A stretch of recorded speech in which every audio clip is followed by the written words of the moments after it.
The word jihad is mentioned in the Quran about 41 times. The words mercy, peace, and compassion are mentioned about 355 times. Yes, come in.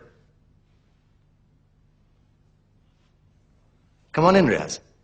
Sit down, please.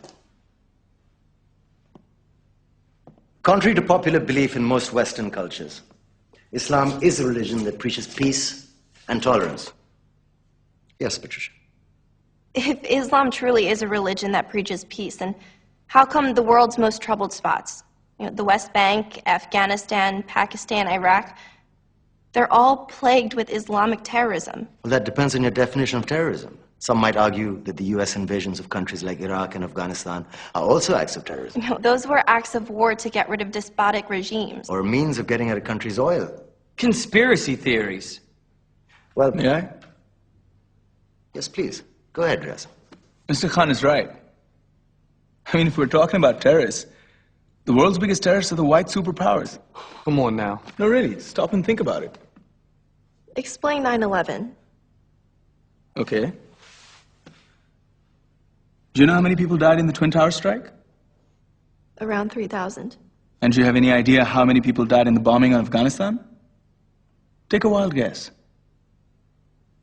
More than 15,000 people died. And that's just conservative figures. About 50,000 tons of explosives were dropped on innocent civilians. Men, women, children. Yeah, but that was because of the Taliban. Now that you brought it up, did you know that the Taliban was a creation of the CIA to fight the Russians? Whatever. They were still harboring terrorists. Yeah, right. Terrorists that were never found. Just like the weapons of mass destruction that were never found in Iraq. Do you want to get into the death toll in Iraq?